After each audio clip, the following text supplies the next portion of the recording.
Makedoniya İskəndər tarixin ən böyük sərkərdələrindən və böyük dövlət xadimlərindən biri olmuşdur. O, cəmi 32 il yaşamasına baxmayaraq, qədim dünyanın xəritəsini kökündən dəyişdirən nəhəng bir imperiya qurmuşdur. Birinci, hakimiyyətə gəlişi və təhsili. Atası Makedoniya kralı 2. Filip, atası ona güclü bir ordu və Birləşmiş Yunanistan miras qoymuşdur. Müəllimi dünyanın ən məşhur filosoflarından biri olan Aristotel. İskəndər ondan fəlsəfə, tibb və elm öyrənmişdir. Taxta çıxması. Atasının sui-qəsd nəticəsində öldürülməsindən sonra 20 yaşında padşah olmuşdur. İkinci, böyük şərq yürüyüşü. İskəndərin ən böyük hədəfi o dövrün ən qüdrətli dövləti olan Əhəməni Fars imperiyasını məğlub etməkdir. Qranik, İs və Qavqamel döyüşləri bu döyüşlərdə 3-cü Daranı məğlub edərək Üçüncü, imperiyanın sərhədləri.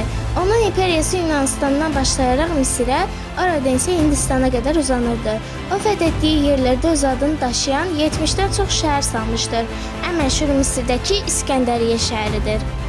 Azərbaycanla əlaqəsi. Qavqamel döyüşündə eramızdan əvvəl 331-ci il İskəndərə qarşı Əhəmənilərin tərkibində Almanlar və Atropatenalılar da vuruşmuşdu. İskəndərin yürüşündən sonra Azərbaycanda Atropatena və Albaniya dövlətləri müstəqilləşmişdir.